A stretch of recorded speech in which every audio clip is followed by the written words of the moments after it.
ಒಂದು simple rice item ಮಾಡ್ತಾ ಇದ್ದೀನಿ. ಇದಕ್ಕೆ ನಾನು ಇಟ್ಟಿರೋ ಹೆಸರು ಮಸಾಲೆ ಚಿತ್ರಾನ್ನ ಅಂತ.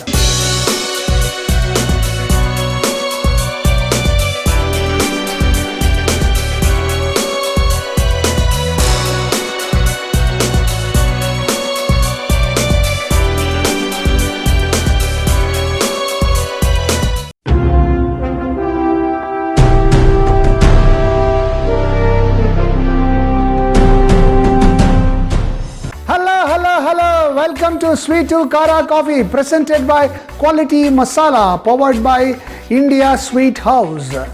ನೀವಿನ್ನೂ ನಮ್ಮ ಸಿಹಿ ಕೈ ಚಂದ್ರು ಚಾನಲ್ನ ಸಬ್ಸ್ಕ್ರೈಬ್ ಮಾಡಿಲ್ಲ ಅಂದರೆ ದಯವಿಟ್ಟು ಈ ಕೂಡಲೇ ಸಬ್ಸ್ಕ್ರೈಬ್ ಮಾಡಿ ಮತ್ತು ಪಕ್ಕದಲ್ಲಿರ್ತಕ್ಕಂಥ ಬೆಲ್ ಐಕನ್ನ ಒತ್ತಿ. ಆವಾಗ ನಾವು ಅಪ್ಲೋಡ್ ಮಾಡುವ ಹೊಸ ವಿಡಿಯೋಗಳ ನೋಟಿಫಿಕೇಷನ್ ನಿಮಗೆ ಕೂಡಲೇ ಸಿಗುತ್ತೆ. ಬರೀ ನೀವು ಸಬ್ಸ್ಕ್ರೈಬ್ ಮಾಡಿದ್ರೆ ಸಾಲದು, ನಿಮ್ಮ ಸ್ನೇಹಿತರಿಗೆ, ನಿಮ್ಮ ಸಂಬಂಧಿಕರಿಗೆ ಎಲ್ರಿಗೂ ಕೂಡ ಸಬ್ಸ್ಕ್ರೈಬ್ ಮಾಡೋಕ್ಕೆ ಹೇಳಿ. ಯಾಕೆ ಅಂದರೆ ನನಗೆ ನಿಮ್ಮ ಸಪೋರ್ಟಿನ ಅವಶ್ಯಕತೆ ತುಂಬ ಇದೆ. ಸೊ ಶುರು ಮಾಡೋಣ ಇವತ್ತಿನ ಸ್ವೀಟು ಖಾರ ಕಾಫಿ. ಇವತ್ತಿನ ಸ್ವೀಟು ಖಾರ ಕಾಫಿ ಒಂದು ಸಿಂಪಲ್ ರೈಸ್ ಐಟಮ್ ಮಾಡ್ತಾಯಿದ್ದೀನಿ. ಇದಕ್ಕೆ ನಾನು ಇಟ್ಟಿರೋ ಹೆಸರು ಮಸಾಲೆ ಚಿತ್ರಾನ್ನ ಅಂತ. ಸೊ ಇವತ್ತಿನ ವಿಶೇಷ ಮಸಾಲೆ ಚಿತ್ರಾನ್ನ. ಏನೇನು ಪದಾರ್ಥಗಳು ಬೇಕು ನೋಟ್ ಮಾಡ್ಕೊಳ್ಳಿ. ನಾನಿಲ್ಲಿ ತೆಂಗಿನಕಾಯಿ ತುರಿ ಒಂದು ಅರ್ಧ ಕಪ್ಪಷ್ಟು ಇಟ್ಕೊಂಡಿದ್ದೀನಿ. ಒಂದು 1/4 ಕಟ್ಟಷ್ಟು ಕೊತ್ತಂಬರಿ ಸೊಪ್ಪು ಇಟ್ಕೊಂಡಿದ್ದೀನಿ. ಹಾಗೆಯೇ ಒಂದು ಸ್ವಲ್ಪ ಕರಿಬೇವಿನ ಸೊಪ್ಪು, 4ರಿಂದ 5 ಹಸಿಮೆಣಸಿನ್ಕಾಯಿ, ನಿಮ್ಮ ಖಾರಕ್ಕೆ ಎಷ್ಟು ಬೇಕೋ ಅಷ್ಟು ಹಸಿಮೆಣಸಿನ್ಕಾಯಿ, ಗೋಡಂಬಿ ಒಂದು 1/4 ಕಪ್ಪಷ್ಟು, ಒಂದು ಅರ್ಧ ಕಪ್ಪಷ್ಟು ಕಡಲೆಕಾಯಿ ಬೀಜ, ಉದ್ದಿನಬೇಳೆ 1 ಚಮಚ, ಕಡಲೆಬೇಳೆ 1 ಚಮಚ, ಬೆಳ್ಳುಳ್ಳಿ ಒಂದು 8ರಿಂದ 10 ಎಸಳು ಬೆಳ್ಳುಳ್ಳಿ, ಹಾಗೆಯೇ ಒಂದು ಸ್ವಲ್ಪ ಇಂಗು, ಸಾಸಿವೆ ಒಂದು ಸ್ವಲ್ಪ, ರುಚಿಗೆ ತಕ್ಕಷ್ಟು ಉಪ್ಪು ಮತ್ತು ಎಣ್ಣೆ ಮತ್ತು ಅನ್ನ ಬೇಕು. ಇವೆಲ್ಲ ನಮ್ಮ ಇವತ್ತಿನ ವಿಶೇಷವಾದಂಥ ಮಸಾಲೆ ಚಿತ್ರಾನ್ನಕ್ಕೆ ಬೇಕಾಗಿರ್ತಕ್ಕಂಥ ಪದಾರ್ಥಗಳು. ಈಗ ಮಸಾಲೆ ಚಿತ್ರಾನ್ನ ಮಾಡೋಕ್ಕೆ ಶುರು ಮಾಡೋಣ. ಸೊ ಫಸ್ಟ್ ಏನು ಮಾಡಬೇಕು ಅಂದರೆ ಒಂದು ಮಸಾಲೆ ರುಬ್ಕೋಬೇಕು. ಅದಕ್ಕೆ ನಾನೇನು ಮಾಡ್ತೀನಿ, ಈ ಒಂದು ಮಿಕ್ಸಿ ಜಾರ್ಗೆ ಒಂದು ಅರ್ಧ ಕಪ್ಪಷ್ಟು ತೆಂಗಿನಕಾಯಿ ತುರಿಯನ್ನು ಹಾಕ್ಕೋತೀನಿ.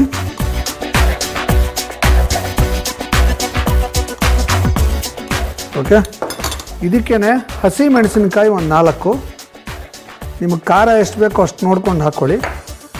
ಕೊತ್ತಂಬರಿ ಸೊಪ್ಪು ಒಂದು 1/4 ಕಟ್ಟಷ್ಟು, ಬೆಳ್ಳುಳ್ಳಿ ಹೆಸಳು ಒಂದು 8ರಿಂದ 10. ಯಾರು ಬೆಳ್ಳುಳ್ಳಿ ತಿನ್ನಲ್ಲ ಬಿಟ್ಬಿಡಿ ಬೆಳ್ಳುಳ್ಳಿನಷ್ಟೇ. ಓಕೆ,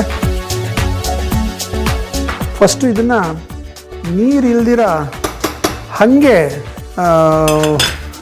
ಒಂಚೂರು ರುಬ್ಕೊಂಡು ಆಮೇಲೆ ಒಂದು ಸ್ವಲ್ಪ ನೀರು ಹಾಕಿ ರುಬ್ಕೋಬೇಕು. ಅಂದರೆ ಇದು ತೀರಾ ನೀರಾಗಿರುವಂಥ ಪೇಸ್ಟ್ ಆಗಬಾರ್ದು, ಗಟ್ಟಿ ಪೇಸ್ಟೇ ಆಗಬೇಕು.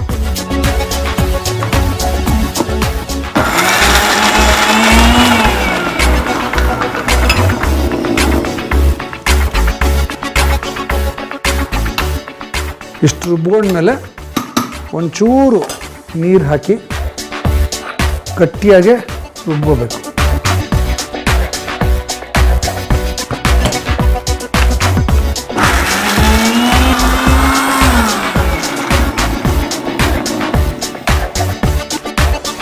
ಓಕೆ, ಈ ಥರ ಗಟ್ಟಿಯಾಗೆ ರುಬ್ಕೋಬೇಕು.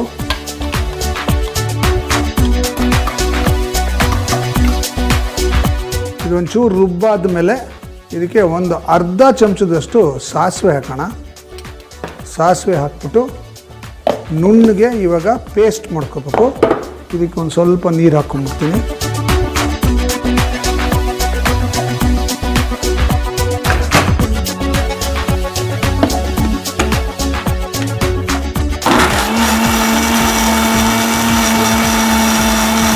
ವಿಶ್ವದಲ್ಲೇ ಮೊದಲ ಬಾರಿಗೆ ಕ್ವಾಲಿಟಿ ಮಸಾಲ ತಂದಿದೆ ರೈಸ್ ಸಾಂಬಾರ್ ಪೌಡರ್ ಮತ್ತು ಇಡ್ಲಿ ಸಾಂಬಾರ್ ಪೌಡರ್. ಈಗ ಪ್ರತಿ ಕ್ವಾಲಿಟಿ ಮಸಾಲಾ ಪ್ಯಾಕ್ ನೊಂದಿಗೆ ಒಂದು ಸ್ಟೀಲ್ ಬೌಲ್ ಉಚಿತ. ನಿಮ್ಮ ಮಧುರ ಕ್ಷಣಗಳ ಮಧುರವಾಗಿಸಿ ಇಂಡಿಯಾ ಸ್ವೀಟ್ ಹೌಸ್.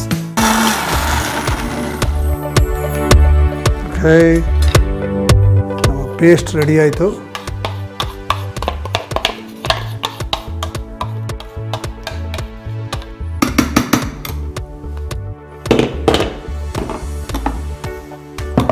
ಈಗ ಒಂದು ಪ್ಯಾನ್ ಇಟ್ಕೊಂಡು ಈ ಪ್ಯಾನ್ಗೆ ಎಣ್ಣೆ ಹಾಕೋಣ.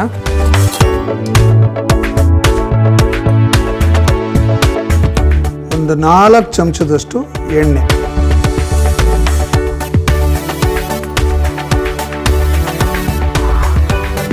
ಇದು ಚೆನ್ನಾಗಿ ಕಾಯಬೇಕು. ಎಣ್ಣೆ ಕಾದಿದೆ.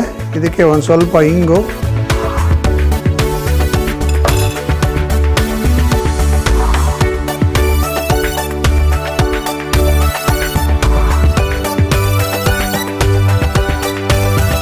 ಇದಕ್ಕೆ 1 ಚಮಚದಷ್ಟು ಕಡಲೆಬೇಳೆ, 1 ಚಮಚದಷ್ಟು ಉದ್ದಿನಬೇಳೆ, ಒಂದು ಅರ್ಧ ಕಪ್ಪಷ್ಟು ಕಡಲೆಕಾಯಿ ಬೀಜ, ಇದಿಷ್ಟು ಹಾಕಿ ಇದು ಸ್ವಲ್ಪ ಕಂದು ಬಣ್ಣ ಬರೋವರೆಗೂ ಇದನ್ನು ಫ್ರೈ ಮಾಡ್ಕೋಬೇಕು. ಇದೊಂದು ಸ್ವಲ್ಪ ಕಂದು ಬಣ್ಣ ಬರಬೇಕು.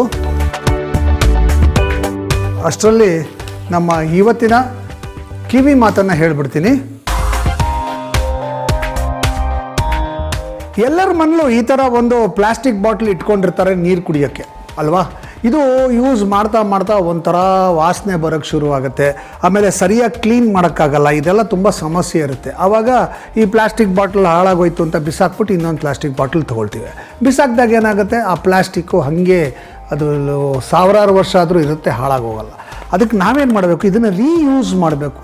ಕ್ಲೀನ್ ಮಾಡಿ ಆ ಓಡರ್ ಎಲ್ಲ ಹೋಗ್ಬೇಕು, ಆ ವಾಸನೆ ಎಲ್ಲ ಹೋಗ್ಬೇಕು ಅಂದರೆ ಏನು ಮಾಡಬೇಕು ಅಂದರೆ, ಬೆಚ್ಚಗಿರೋ ನೀರಿಗೆ, ಉಗುರು ಬೆಚ್ಚಗಿರೋ ನೀರಿಗೆ ಬೇಕಿಂಗ್ ಸೋಡಾ ಅಥವಾ ಅಡುಗೆ ಸೋಡಾ 1 ಚಮಚ ಹಾಕಿ ಚೆನ್ನಾಗಿ ಅದನ್ನು ಮಿಕ್ಸ್ ಮಾಡಿ, ಓಕೆ, ಈ ಬೆಚ್ಚಗಿರುವ ನೀರನ್ನು ಇದರೊಳಗೆ ಹಾಕಿ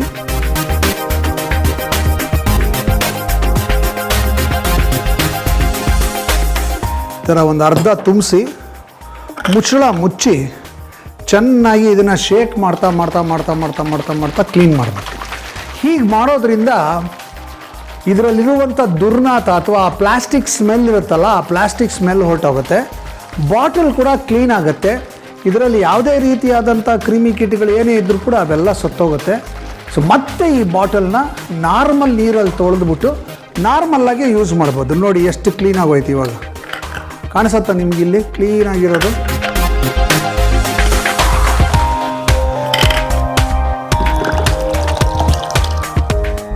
ಪರ್ಫೆಕ್ಟಾಗಿ ಕ್ಲೀನ್ ಆಗೋಯ್ತು. ಇಂಥ ಅದ್ಭುತವಾದ ಕಿವಿ ಮಾತನ್ನು ನಿಮಗೆ ಪ್ರಸ್ತುತಪಡಿಸಿರೋದು ಕ್ವಾಲಿಟಿ ಮಸಾಲ. ವಿಶ್ವದಲ್ಲೇ ಮೊದಲ ಬಾರಿಗೆ ಕ್ವಾಲಿಟಿ ಮಸಾಲ ತಂದಿದೆ ರೈಸ್ ಸಾಂಬಾರ್ ಪೌಡರ್ ಮತ್ತು ಇಡ್ಲಿ ಸಾಂಬಾರ್ ಪೌಡರ್. ಈಗ ಪ್ರತಿ ಕ್ವಾಲಿಟಿ ಮಸಾಲಾ ಪ್ಯಾಕ್ನೊಂದಿಗೆ ಒಂದು ಸ್ಟೀಲ್ ಬೌಲ್ ಉಚಿತ. ಈಗ ಲೈಟಾಗಿ ಕಂದು ಬಣ್ಣ ಬರೋಕ್ಕೆ ಶುರುವಾಯಿತು. ಈಗ ಇದಕ್ಕೆ ಗೋಡಂಬಿ ಹಾಕ್ಬಿಡೋಣ. ಪೂರ್ತಿಯಾಗಿ ಕಂದು ಬಣ್ಣ ಬರಬೇಕು, ಗೋಡಂಬಿ ಕೂಡ ಕಂದು ಬಣ್ಣ ಆಗಬೇಕು. ಅಲ್ಲಿವರೆಗೂ ಇದನ್ನು ಹುರ್ಕೋಬೇಕು. ಇದಕ್ಕೆ ಒಂದು ಸ್ವಲ್ಪ ಕರಿಬೇವಿನ ಸೊಪ್ಪು,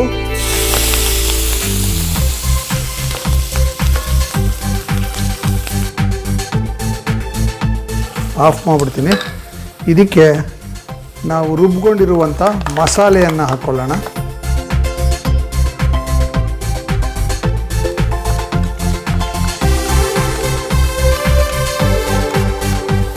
ಈ ಮಸಾಲೆಯನ್ನು ಈ ಬಿಸಿ ಎಣ್ಣೆಯಲ್ಲಿ ಚೆನ್ನಾಗಿ ಬಾಡಿಸ್ಕೋಬೇಕು. ಅದರ ಹಸಿ ಘಾಟು ಹೋಗಬೇಕು, ಅಲ್ಲಿವರೆಗೂ ಬಾಡಿಸ್ಕೋಬೇಕು. ನಾನು ಒಲೆ ಆಫ್ ಮಾಡಿಬಿಟ್ಟಿದ್ದೀನಿ. ಇವಾಗ ಏನು ಬಿಸಿ ಇದೆಯೋ ಆ ಬಿಸಿಯಲ್ಲೇ ಬಾಡಿಸ್ಕೋಬೇಕು ಅಷ್ಟೇ. ಈ ಎಣ್ಣೆಯನ್ನು ಅದು ಪೂರ್ತಿಯಾಗಿ ಹೀರ್ಕೊಳ್ಳುತ್ತೆ ಮತ್ತು ಹಸಿ ವಾಸನೆ ಹೋಗುತ್ತೆ, ಅಲ್ಲಿವರೆಗೂ ಅದನ್ನು ಹುರ್ಕೋಬೇಕು.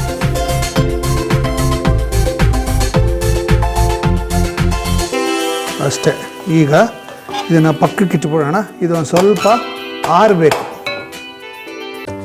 ಒಂದ್ಸಲಿ ಒಂದು ಕಾಡಲ್ಲಿ ಒಂದು ಜಿಂಕೆ, ಅದ್ರ ಪಕ್ಕದಲ್ಲಿ 2 ಸಿಂಹ ನಡ್ಕೊಂಬರ್ತಾ ಇತ್ತಂತೆ.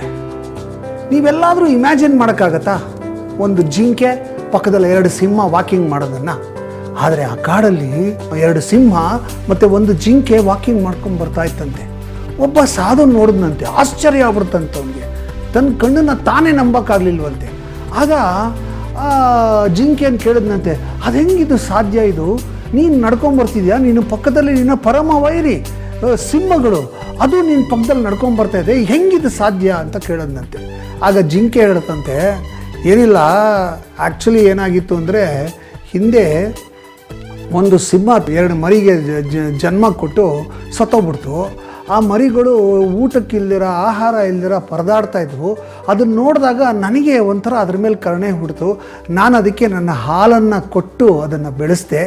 ಈಗ ಇಡೀ ಕಾಡಲ್ಲಿ ಒಂದು ವಿಷಯ ಹಬ್ಬಿದೆ, ಏನಂದರೆ ನಾನು ಸಿಂಹದ ತಾಯಿ ಅಂತ. ಹಾಗಾಗಿ ಯಾರೂ ನನ್ನ ತಂಟೆಗೆ ಬರೋದಿಲ್ಲ.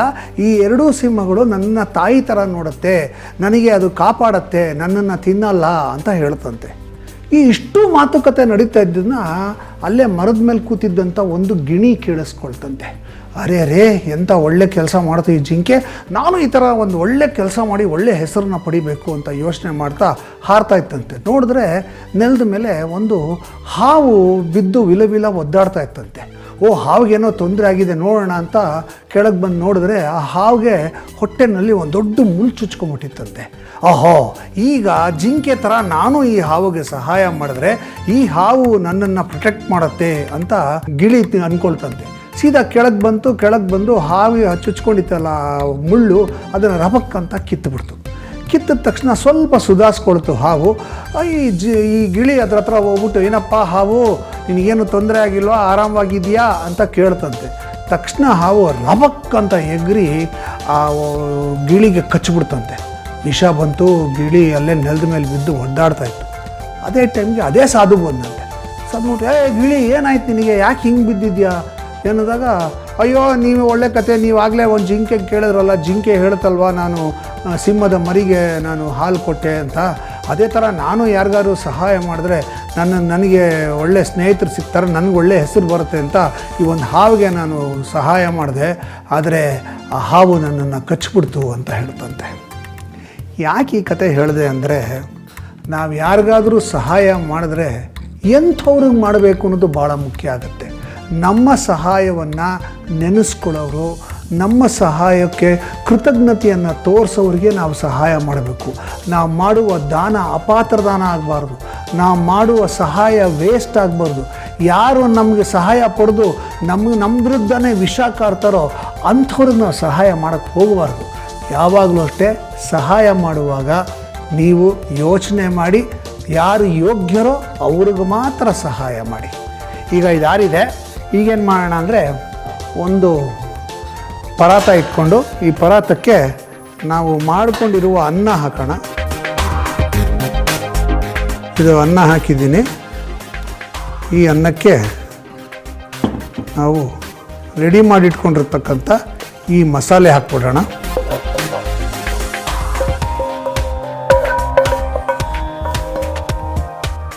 ಇದಕ್ಕೆ ರುಚಿಗೆ ತಕ್ಕಷ್ಟು ಉಪ್ಪು,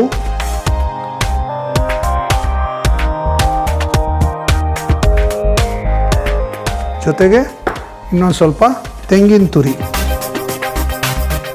ಫ್ರೆಶ್ ತೆಂಗಿನ ತುರಿ ಹಾಕಿ ಇದನ್ನು ಕಲಿಸ್ಬೇಕು. ಓಕೆ, ಅಷ್ಟೇ, ನಮ್ಮ ಇವತ್ತಿನ ಸ್ಪೆಷಲ್ ಮಸಾಲ ಚಿತ್ರಾನ್ನ ರೆಡಿ. ಮಸಾಲೆ ಚಿತ್ರಾನ್ನ ಮಾಡೋದು ತುಂಬಾನೇ ಸುಲಭ ರೀ. ಮಸಾಲೆ ಮಿಶ್ರಣ ಮಾಡ್ಕೊಳಕ್ಕೆ ಮಿಕ್ಸಿ ಜಾರ್ಗೆ ಹಾಕ್ರಿ. ಅರ್ಧ ಬಟ್ಲು ತೆಂಗಿನಕಾಯಿ ತುರಿ, 4 ಹಸಿಮೆಣಸಿನಕಾಯಿ, 1/4 ಕಟ್ಟಿನಷ್ಟು ಕೊತ್ತಂಬರಿ ಸೊಪ್ಪು, 10 ಬೆಳ್ಳುಳ್ಳಿ ಎಸಳು. ಈಗ ಇದನ್ನೆಲ್ಲ ನುಣ್ಣಗೆ ರುಬ್ಬಿಟ್ರೆ ಆಮೇಲೆ ಸ್ವಲ್ಪನೇ ಸ್ವಲ್ಪ ನೀರ್ ಹಾಕಿದ್ರ ಸರಿ. ಈಗ ಅದನ್ನ ಚಟ್ನಿ ಹದಕ್ ಬರೋ ಹಾಗೆ ರುಬ್ಕೊಳ್ಳಿ. ಆ ಮಿಶ್ರಣಕ್ಕೆ ಆಗ್ಲೇ ಮರ್ತು ಬಿಟ್ಟಿದೀವಿ, ಅರ್ಧ ಚಮಚ ಹಸಿ ಸಾಸಿವೆ ಮತ್ತೆ ಇನ್ನು ಸ್ವಲ್ಪ ನೀರ್ ಹಾಕ್ಬಿಟ್ಟು ಮತ್ತೆ ಒಂದ್ಸಲ ರುಬ್ಬಿ ಮಸಾಲೆ ಮಿಶ್ರಣ ರೆಡಿ ಮಾಡ್ಕೊಂಡ್ ಬಿಡ್ರಿ. ಈಗ ಒಂದು ಪ್ಯಾನ್ 4 ಚಮಚ ಎಣ್ಣೆ ಹಾಕ್ರಿ, ಚೆನ್ನಾಗಿ ಬಿಸಿ ಮಾಡ್ರಿ. ಬಿಸಿ ಆಯ್ತಾ? ಸ್ವಲ್ಪ ಇಂಗು, 1 ಚಮಚ ಕಡಲೆಬೇಳೆ, 1 ಚಮಚ ಉದ್ದಿನ ಬೇಳೆ, ಅರ್ಧ ಕಪ್ ಕಡಲೆಕಾಯಿ ಬೀಜ ಹಾಕ್ಬಿಟ್ಟು ಎಲ್ಲಾನು ಗೋಲ್ಡನ್ ಕಲರ್ ಬರೋ ತನಕ ಹುರಿದು ಬಿಡಿ. ಒಂದಷ್ಟು ಗೋಡಂಬಿ, ಕರಿಬೇವಿನ ಸೊಪ್ಪು, ರುಬ್ಬಿಟ್ಟಿದಿರಲ್ಲ ಮಸಾಲೆ ಮಿಶ್ರಣ, ಅದನ್ನು ಹಾಕ್ಬಿಟ್ಟು ಚೆನ್ನಾಗಿ ಬಾಡಿಸ್ಕೊಂಡು ಒಲೆ ಆರಿಸ್ರಿ. ಹೀಗೆ ಮಸಾಲೆ ಚಿತ್ರಾನ್ನದ ಒಗ್ಗರಣೆನ ರೆಡಿ ಮಾಡ್ಕೊಂಡ್ ಬಿಡ್ರಿ. ಒಂದ್ ಅಗಲವಾದ ತಟ್ಟೆಲಿ ಅನ್ನನ ಹರಡ್ಕೊಂಡ್ಬಿಟ್ಟು ರೆಡಿ ಮಾಡಿಟ್ರೋ ಮಸಾಲೆ ಮಿಶ್ರಣದ ಒಗ್ಗರಣೆನು ಮತ್ತೆ ರುಚಿಗೆ ಎಷ್ಟು ಬೇಕೋ ಅಷ್ಟು ಉಪ್ಪು, ಒಂದು ಅರ್ಧ ಕಪ್ ತೆಂಗಿನಕಾಯಿ ತುರಿ ಎಲ್ಲ ಹಾಕಿ ಎಲ್ಲ ಚೆನ್ನಾಗಿ ಬೆರೆತ್ಕೊಳ್ಳೋ ಹಾಗೆ ಕಲಿಸ್ಬಿಟ್ರೆ ಮಸ್ತ್ ಮಸ್ತ್ ಆದ ರುಚಿಯಾದ ಮಸಾಲೆ ಚಿತ್ರಾನ್ನ ರೆಡಿ ಕಣ್ರಿ. ಪರ್ಫೆಕ್ಟ್. ನೋಡಕ್ಕೆ ಸಖತ್ತಾಗಿದೆ ಇದು.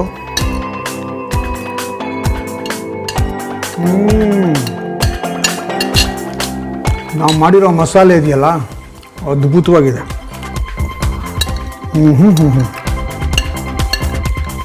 ಯಾರು ಬೆಳ್ಳುಳ್ಳಿ ತಿನ್ನಲ್ಲ, ಬೆಳ್ಳುಳ್ಳಿ ಬಿಟ್ಬಿಡಿ, ಬರೀ ಸಾಸಿವೆ ಹಾಕಿ, ಅದೇ ಸೂಪರಾಗಿರುತ್ತೆ.